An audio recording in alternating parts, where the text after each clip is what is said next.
A história de quem conta as histórias para você. Um bate-papo com jornalistas do Brasil e de várias partes do mundo. La Siesta, com Patrícia Vasconcelos. Olá para você sintonizado em 103,5, ligado na Rádio Panorama FM. Eu sou Patrícia Vasconcelos. Começamos a partir de agora o primeiro La Siesta de 2017. Um La Siesta que hoje faz uma conexão Minas Gerais, São Paulo. Eu tô super feliz porque é a primeira vez que eu tenho a oportunidade de fazer esse La Siesta de Itajubá, Minas Gerais. Eu estou nos estúdios da Rádio Panorama FM, ao lado do meu colega, o radialista Edson Vander. Olá, Edson, tudo bem? É a primeira vez que gravamos esse La Siesta assim, né, Edson? Cara a cara. Do outro lado da linha, para você que ouve a Rádio Panorama, eu tenho uma colega jornalista, ela é editora de internacional do SBT e também correspondente da TV CMI da Colômbia, Estela Franco Jordi. A gente conversa por Skype. Estela, obrigada por aceitar o meu convite e participar desse La Siesta hoje, sábado. Bom dia, eu que agradeço, estou muito feliz de estar aqui com vocês, gosto muito de Minas Gerais, estou muito contente mesmo, obrigada.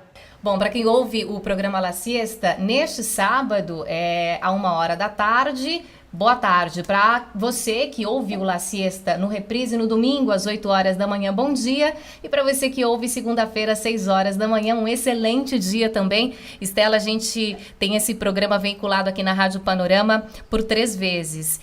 Repito, estou muito feliz de tê-la aqui conosco. A Estela, como eu comentei, ela é nossa colega no SBT, onde eu trabalho. Ela é editora de internacional e também faz um trabalho paralelo como correspondente no Brasil para uma TV colombiana.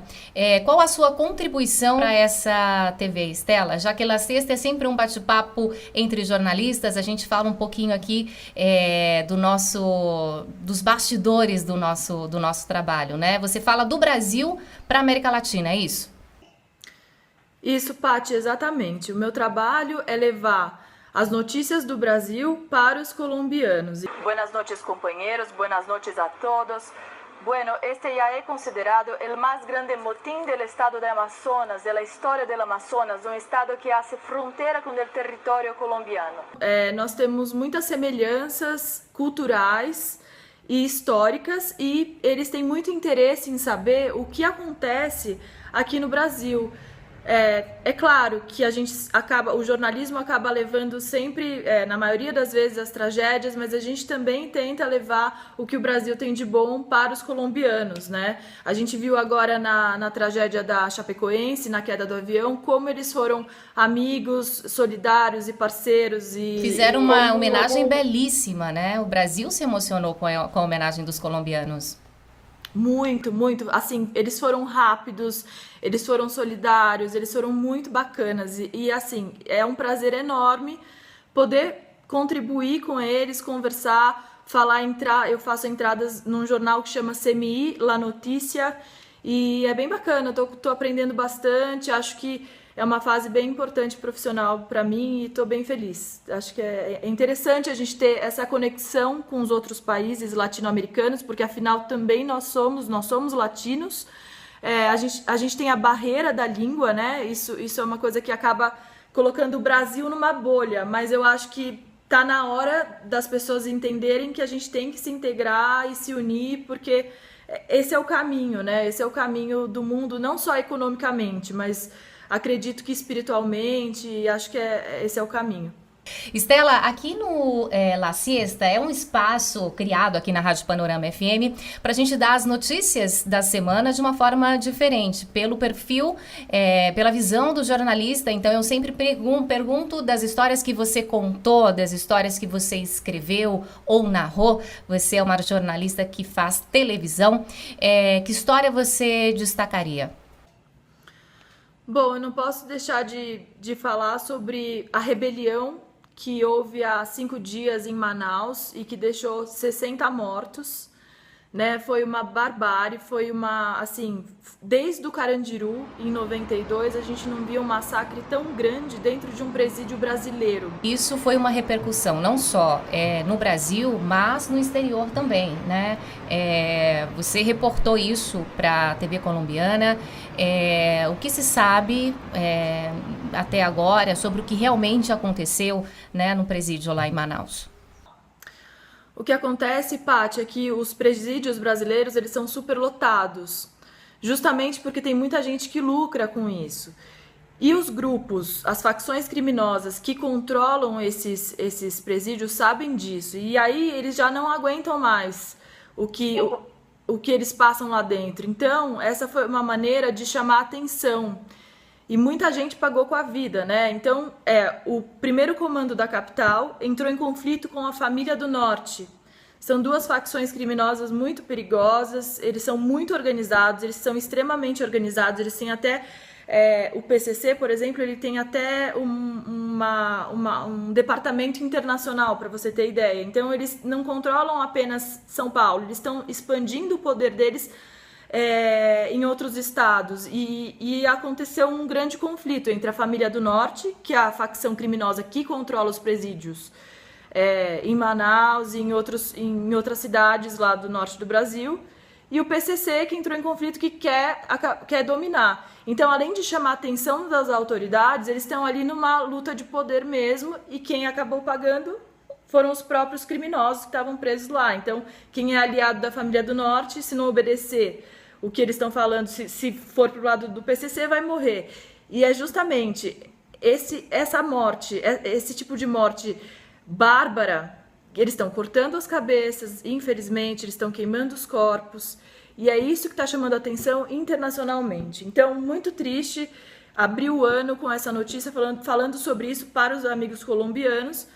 Para o mundo, né, Estela? Para o mundo, né? Você citou aqui no começo que os presídios são superlotados porque muitos lucram com isso. Você cita a corrupção envolvida nos organismos dos próprios governos que sabem que isso acontece e permite que isso aconteça? Justamente, Patrícia. O que acontece existem presídios que são controlados não só pelo Estado, eles são administrados também por empresas privadas. E essa é a grande discussão depois desse motim, depois dessa rebelião. Quem lucra com isso? Quanto custa cada preso para o Estado e quanto as empresas vão lucrar com cada preso? Você acha que essa visão que o mundo acaba tendo do Brasil, você como uma jornalista brasileira, né, fazendo o seu trabalho para a mídia da América Latina, você imagina que a imagem que nós vendemos ainda é o país do carnaval, das pessoas que são simpáticas e alegres, e também o país da criminalidade? São esses dois pontos assim que eu sempre vi mais que o estrangeiro acaba levando do Brasil. Infelizmente ainda é isso, ou a imagem que o latino traz do brasileiro pode ser outra? Justamente, é muito triste dizer que o Brasil não é mais visto como o país do oba-oba, do carnaval, da festa, da praia. O Brasil é considerado um dos países mais perigosos do mundo. A Colômbia, por exemplo, é um país que conseguiu controlar a criminalidade, os grupos, o narcotráfico. Aqui no Brasil, isso está fora do controle. E quem se informa um pouquinho mais escolhe ir para outros lugares. Estela, quando você citava o que aconteceu, a gravidade das ações no presídio, por exemplo, de Manaus, você comparou com as ações do Estado Islâmico. Coincidentemente, na noite do dia 31 de dezembro, um ato ligado a terrorismo aconteceu na Turquia. Também já começamos um ano com esse problema do terrorismo, né? Como foi a semana na Turquia? Você também é editora de internacional do SBT e acompanhou essa história. Como foi o desenrolar dessa história dessas 3 pessoas lá na Turquia, que inclusive se vestiram de Papai Noel, foi isso, né? Exatamente. Eles entraram numa boate, numa das mais chiques de Istambul, quando as pessoas já estavam comemorando a virada do ano, e acabaram com a vida das pessoas assim num piscar de olhos, justamente para chamar atenção, né? E para demonstrar o poder deles. O que acontece? A Turquia já passou por 19 ataques em menos de um ano, quer dizer, exatamente em um ano. Desde janeiro do ano passado, a Turquia tem sofrido uma série de ataques, não só do Estado Islâmico, mas principalmente do Estado Islâmico. Na cidade de Izmir, na quarta-feira, também houve outro ataque com carro-bomba. Chamou muita atenção no fim de 2016 o assassinato do embaixador russo na Turquia. Sim, teve também o assassinato do embaixador russo, justamente por um islâmico que falou que a morte desse embaixador era pelas crianças da Síria, de Alepo, né? Para lembrar que a Síria também passa por um momento muito difícil, né? Uma guerra civil que já dura 5 anos, uma guerra civil que acabou virando uma mini guerra mundial, né? As forças da Rússia, dos Estados Unidos, de Israel estão ali em conflito e bombardeando sem parar o norte da Síria, principalmente. E a Turquia virou um barril de pólvora, porque o Erdogan, ele é um presidente islâmico radical que quer transformar a Turquia num novo Irã. Ele quer controlar a região. Então ele acaba se envolvendo com grupos como o Estado Islâmico, o PKK também, que é uma força interna da Turquia, né? Eles são separatistas, eles são curdos, eles querem criar um Estado. Então, justamente por isso, com essa união, se é que eu posso dizer assim, do Estado Islâmico com as forças internas da Turquia, que são contra o Erdogan, isso tem acontecido muito lá. Mas o Estado Islâmico é um grupo que surgiu dissidente da Al-Qaeda, né? A Al-Qaeda é um grupo muito perigoso, mas que acabou criando um filhote mais perigoso. Mais extremista, me parece, né, Estela? Pelo menos a forma que eles atuam choca muito. Choca muito. Eles têm profissionais, posso dizer assim, profissionais que fazem uma publicidade muito bem feita. Isso eu sou até uma crítica, eu nunca entendi. Eu não entendo como esses vídeos podem estar liberados no YouTube, por exemplo. A gente vê vídeos que são de autoria do Estado Islâmico e estão disponíveis para consulta na internet. Acho que a sociedade como um todo também acaba tendo responsabilidade pela circulação desses vídeos e pela publicidade que se acaba fazendo desse tipo de ato. Justamente, o último vídeo deles que eles mostram a morte de dois turcos, justamente, rodou o mundo. Foi um dos vídeos mais bárbaros que eu já vi na minha vida profissional. Como jornalista, eu nunca vi uma barbaridade tão grande, onde eles queimam 2 turcos. Esse vídeo é muito bem feito, muito bem editado, mas nesse ponto que você tocou como jornalista, eu acho que é nossa responsabilidade não dar destaque, não dar espaço para esse tipo de... Não divulgar a imagem. De barbárie, não divulgar a imagem, justamente. No jornal onde eu trabalho, no SBT, onde a gente trabalha, como editora, eu conversei bastante com o Renan e a gente falou, o Renan, para os nossos ouvintes, para quem está escutando, o Renan é nosso companheiro de trabalho e a gente discutiu justamente até que ponto, como jornalista, a gente pode e deve mostrar esse tipo de coisa e até se a gente deve noticiar esse tipo de barbárie, né?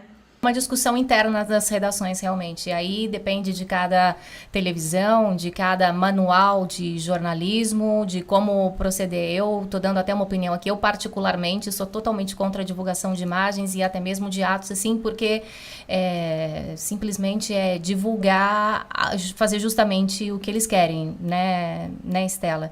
Outro fato que chamou a atenção no fim dessa semana, na sexta-feira, foi um ato de um americano, né? Os nossos amigos jornalistas dos Estados Unidos tiveram que viajar às pressas para a Flórida. O que aconteceu lá na Flórida?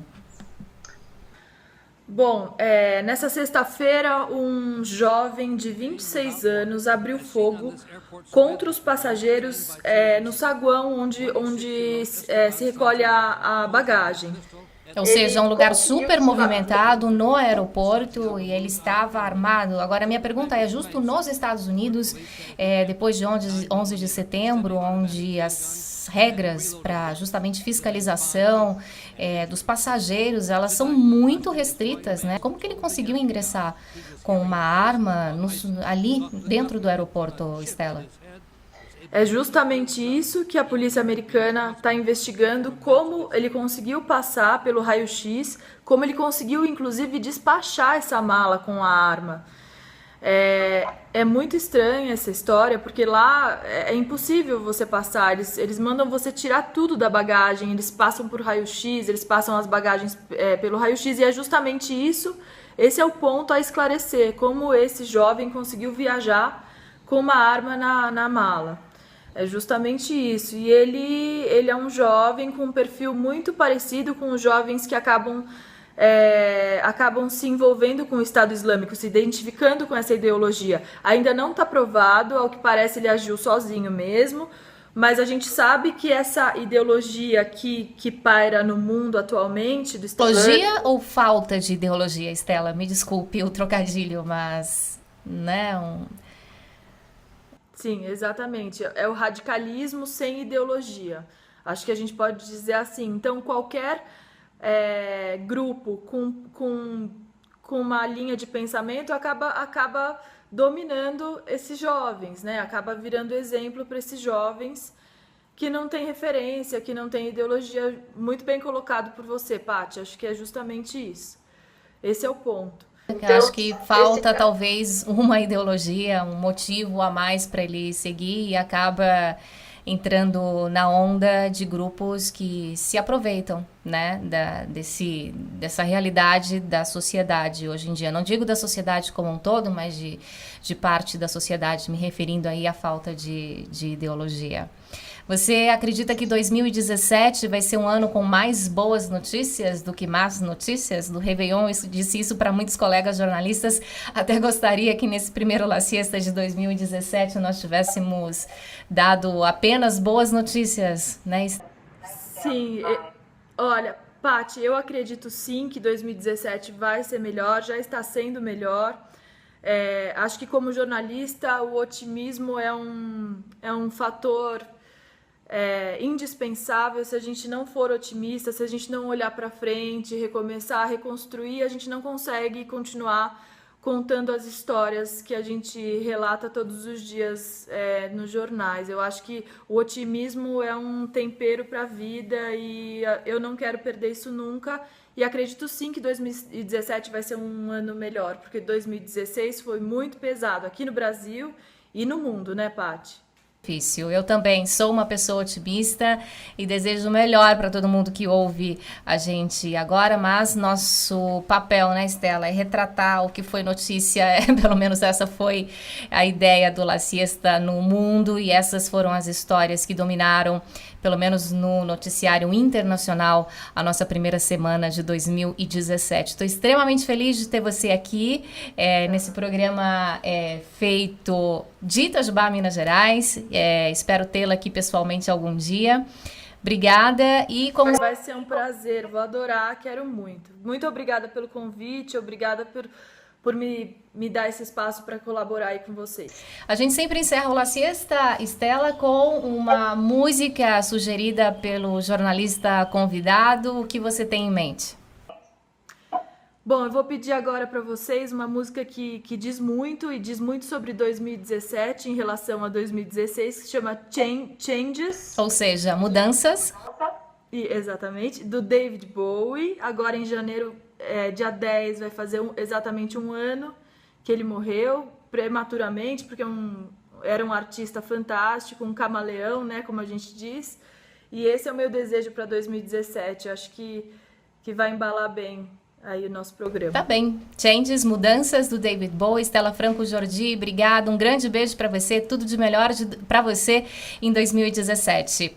Obrigada. Eu que agradeço, muito obrigada, um beijo enorme. Obrigada, Patrícia, obrigada a todos. Um beijão para você, ouvinte da Rádio Panorama FM, que nos acompanhou neste sábado, ou você que nos ouve no domingo ou na segunda-feira. Um beijo enorme, que nós tenhamos um excelente 2017. Nós nos encontramos, então, no La Siesta na próxima semana. Um grande beijo, até lá.